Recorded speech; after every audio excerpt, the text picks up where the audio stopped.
Rave, je peux vous parler? Oui, viens t'asseoir. Viens t'asseoir, Ronnie. Ronnie, c'est un jeune Argentin qui n'avait pas où aller. Donc, il est arrivé chez nous. Il mange, il boit, il étudie. Et il s'assoit à côté de moi. Il me dit, Rave, je suis pas bien. Je me sens vide. J'ai pas le moral. Et puis, je cherche comment le remonter, mais je sais pas quoi lui dire. J'aurais voulu dire, mais regarde, c'est vrai que ton père, tu le connais pas. Ta mère, elle est seule à Buenos Aires. Et là, ici, tu es seul dans le monde. Mais quand même, tu as trouvé une famille. Tu as trouvé où loger. Il y a des gens qui ont froid dans la rue aujourd'hui en France ou en Israël. Tu es à Jérusalem. Combien de juifs voudraient être à Jérusalem? Mais j'arrive pas à parler. Je sens pas. Je demande à Hachem qui m'aide pour le... Parce que même si la personne elle a tort, vous savez, dans la vie, mais elle pleure. Même si elle a mal, de rien. J'ai mal de rien. Mais elle pleure quand même. Qu'est-ce que ça veut dire? Qu'est-ce que ça change qu'elle ait raison ou pas raison? Même si c'est entièrement faux. Mais pour elle, dans son corps, elle a mal. Alors, j'étais comme ça, les bras comme ça, baissés. Je sais plus quoi faire. J'ai Hachem, fais quelque chose, donne-moi quelque chose que je puisse le remonter. Pas de lui dire, allez, arrête de pleurer. Je veux pas lui dire ça. Et puis, un quart d'heure, il passe. Et puis, d'un seul coup, il attrape sa tête, là. Il me dit, ouais, j'ai mal aux dents. J'ai mal aux dents. Ouais, j'ai une poussée, là. Et là, je voulais lui dire, Ronnie, tu as mal aux dents? Je n'ai pas compris, mais tout à l'heure, tu avais mal de rien. Maintenant, tu as mal pour quelque chose. Ouais, regarde ça. Hein? Alors, je l'ai pris. Je l'ai emmené chez un tzaddik, notre docteur, Marc. Et je lui dis, regarde, est-ce que tu peux le recevoir parce qu'il a une dent de sagesse là qui lui fait très mal. Il en pleure tellement il en a mal.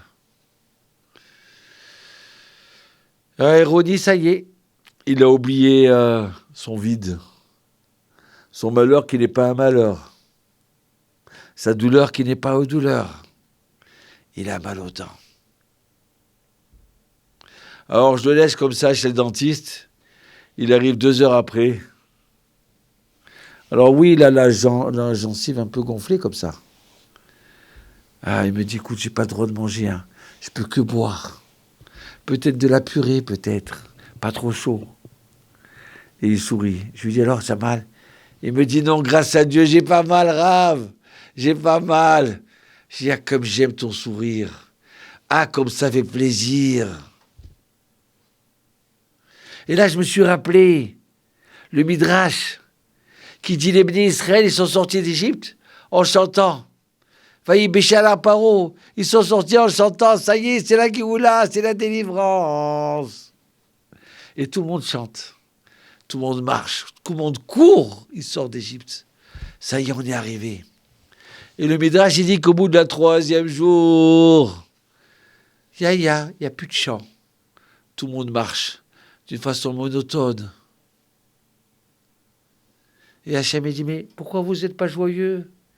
Pourquoi vous chantez pas? Et le Midrash, il ramène une autre histoire. Il y avait un jour un prince qui se baladait dans la forêt.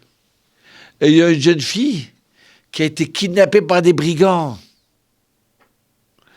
Et alors il l'a attrapée, elle a eu peur, elle a crié au secours, aïe, aïe, aïe, sauvez-moi.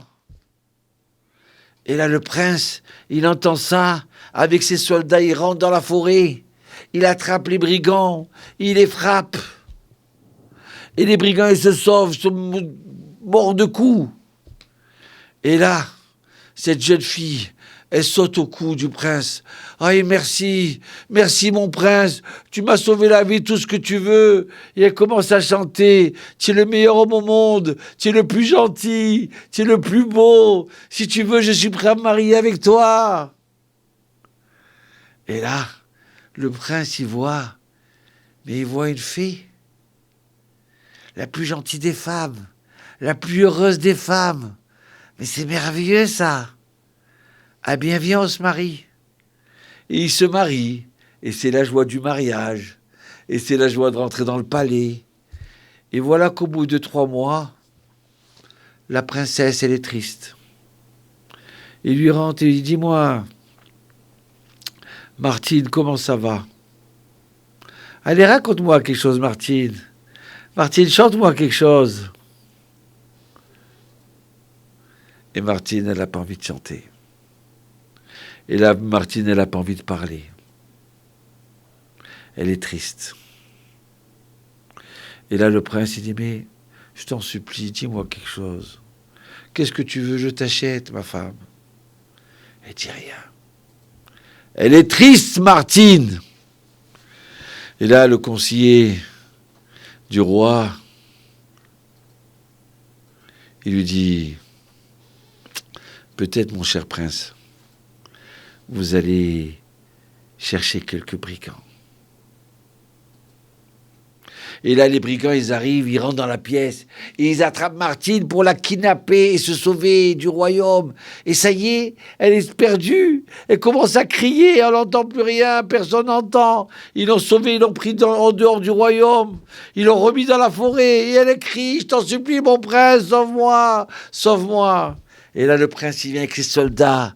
Il attrape les brigands, et les brigands, ils se sauvent. Et elle commence à dire, aïe, mon mari, que je t'aime, tu m'as sauvé encore une deuxième fois, comme je t'aime, comme je t'aime. Et voilà, elle commence à chanter. Et le prince, il dit, mais c'est ça que je voulais entendre. Pourquoi il y a besoin qu'il y ait des brigands? Pourquoi il y a besoin que tu aies peur pour que j'entende ta voix? Je veux voir ton sourire, je veux voir ta joie. Je veux pas que tu aies mal pour rien. Et là, je dis à Ronnie, j'ai beaucoup de choses à te dire.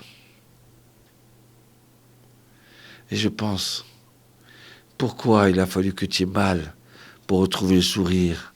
Pourquoi il a fallu que tu aies mal aux dents pour oublier que tu as mal du vide, du mal de rien? Et là, je commence à avoir honte. Parce que je me dis, moi aussi ça m'arrive, d'avoir des hauts et des bas. Et que pour remonter vers le haut, des fois, il faut que j'ai une petite peur, un petit souci. Alors les Bnei Israël, ils étaient dans le désert. Ils avaient chanté en sortant d'Égypte. Et le 3e jour, ils ont arrêté de chanter. Ça y est, c'est la monotonie. Et voilà qu'Hachem leur dit, mais chantez. Non, on n'a pas envie de chanter. Et le 7e jour, il envoie les Égyptiens. Et il commence à crier, sauve-nous Hachem, sauve-nous. Et la mer, elle s'ouvre. Et les Bnei Israël chantaient. Ah, Yashir Moshe, où venez? Il serait dit, voilà, c'est ça que je veux entendre. Ce chant-là, que nos sages ils disent, de cette chanson-là, ils sont nés toutes les chansons. Ce chant-là, il est tellement pur, tellement kadosh, Ken, que tous les chants y sont nés. C'est le plus beau des chants qui existent. Alors venez, on se met à chanter. Mais le vrai chant, la vraie joie de se rapprocher d'Hachem, faut pas attendre d'avoir une douleur, un mal de dents, ou avoir peur, et qu'Hachem nous sauve pour qu'on chante. Az Yashir Moshe, où venez Israël, ta shira azot,